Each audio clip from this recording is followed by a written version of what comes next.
I'm so grateful to be able to live in this beautiful city, Valencia. It is such a vibrant and energetic place, and today I would like to share with you its atmosphere. Whether you're a tourist or you're planning to move to the city one day, this video in any case will be for you interesting. I'm going to walk through the entire city center and show you the most stunning places to visit here. So stay with me till the end of this video and you will discover all the places you can visit in Valencia in one full day. Let's go!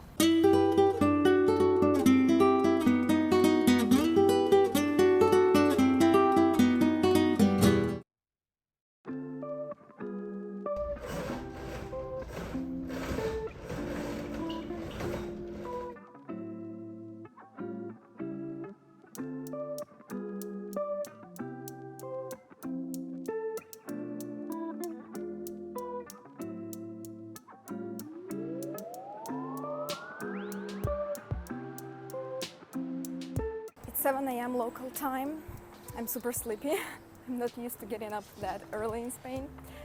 But I'm heading out to the railway station because that's the place where expats get acquainted with Valencia for the first time. So let's go.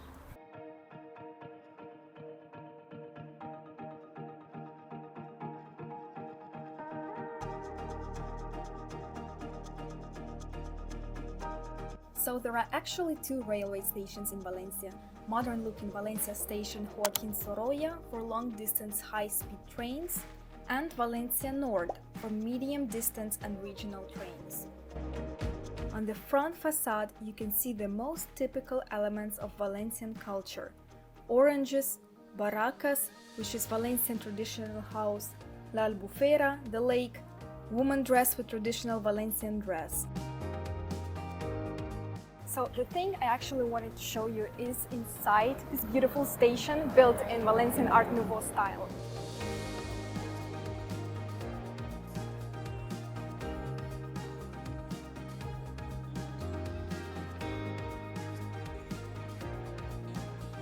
And look how beautiful it is inside. It's more than 100 years now.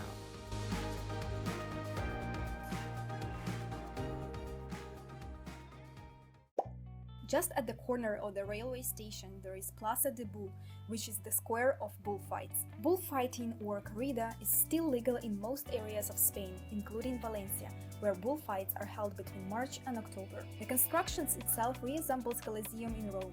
It was inspired by Roman architecture, but it was built in the end of 19th century. Tickets vary between 11 up to 140 euros, depending if you choose seats in the sun or in shade. Bullfighting is one of the most popular and controversial elements in Spanish culture, because at the end of the performance the bull is killed. However, I really recommend to see this event at least once in your life. You won't regret it.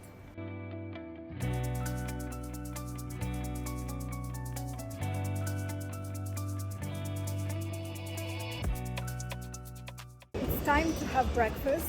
I never skip breakfast. So there is this cute cafe. It's called Paneria. It's near the station, so let's check it out.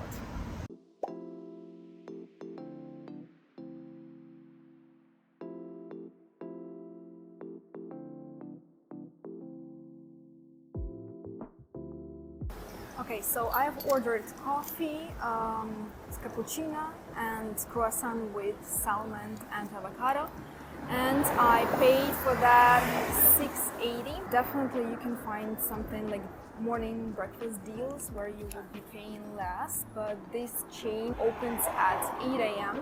so that's cool. But there are places where you can have breakfast for 3 euros. In the neighborhood where we live, I have usually breakfast for $2.80. So yeah, if you go closer to the center, the prices will be different, of course.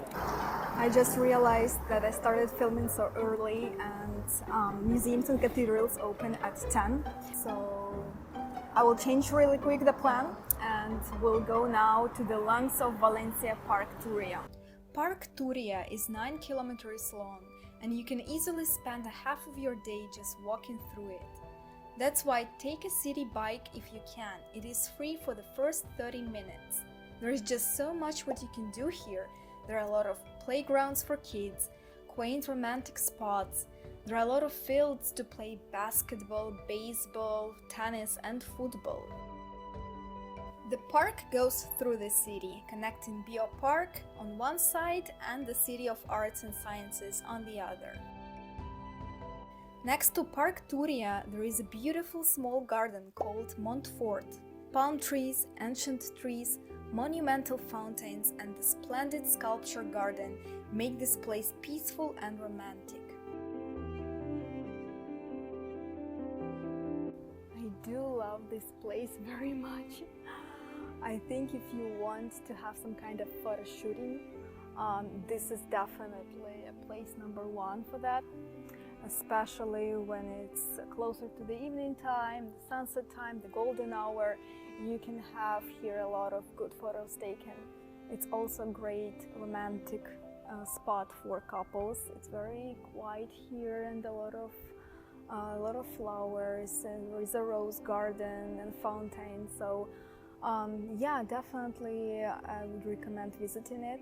And I think this place is so far like a spiritual place for me, because it's so quiet here and just so nice, and you are kind of hiding from all those people, noises, all that hectic lifestyle. I think I will be coming here quite often.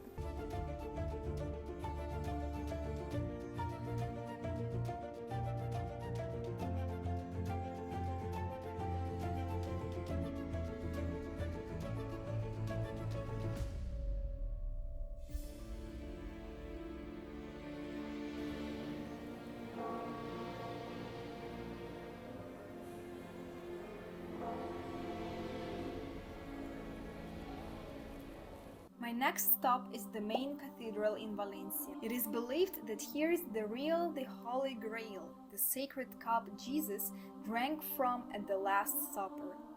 The chalice has been preserved in the cathedral since the 15th century and is kept in a dedicated chapel that draws pilgrims from around the world. Another treasure is these frescoes of 10 angels playing musical instruments. They were the first example of Renaissance art in Valencia. Once you're in the cathedral, don't miss out to visit the museum, which is included in the ticket price, and climb up to Migueleta Tower.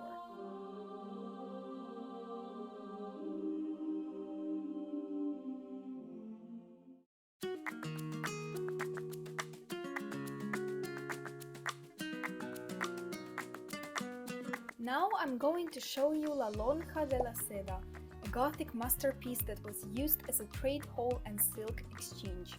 It has 3 distinct buildings and a garden, known as the Courtyard of the Orange Trees. The most well-known hall is Contract Hall, with its palm tree-shaped columns.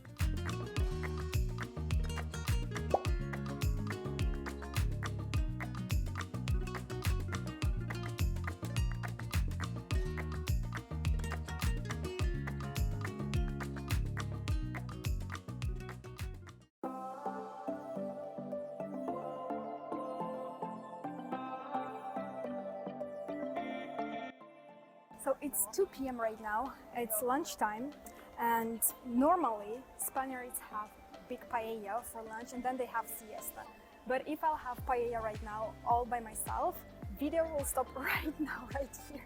So instead we are going to Mercado Central for a quick small bite.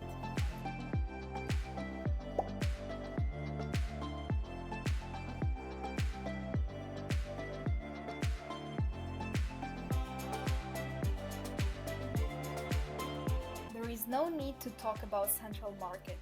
The smells, the noise, the colors overwhelm you and you feel urged by all this fresh produce. But I'm here not for shopping. I'm heading to a popular place called Central Bar by Michelin chef Ricardo Camarena. If you are in Valencia, definitely stop at this place. You can sit at a counter and try grilled fresh seafood, tapas, sandwiches and more. The lines can get long as it is a popular place. If you're not in a hurry, you can put your name down and walk around market in the meantime. Oh, that was so good. That was so delicious. Great place. My recommendation.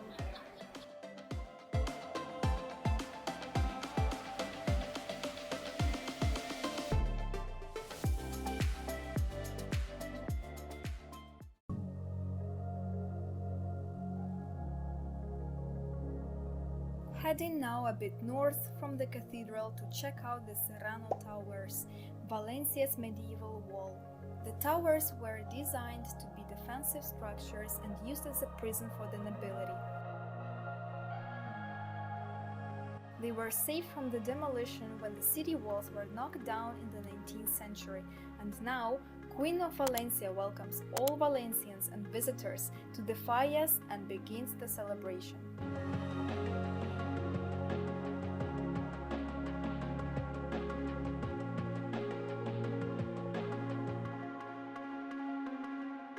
The entrance ticket is €2 and you can get a pretty view of Valencia upstairs.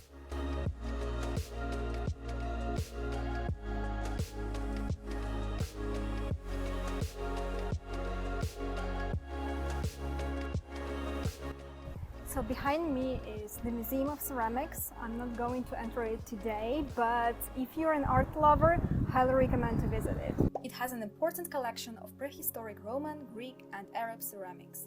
The general ticket costs only €3 and you can also get acquainted with some of the traditional ceramics from nearby towns such as Manises, Paterna and Alcora. Finally, we arrived to the City of Arts and Sciences, one of the 12 treasures of Spain. It's a scientific and cultural complex built by a famous Valencian architect Santiago Calatrava, whose works are recognized around the world. This complex consists of several buildings, each with a specific purpose. The most popular are oceanographic, Europe's biggest aquarium, hemispheric, digital 3D cinema screening educational documentaries, and science museum with interactive exhibitions about science and technology. I'm heading to one of my favorite parts of the city, La Marina de Valencia.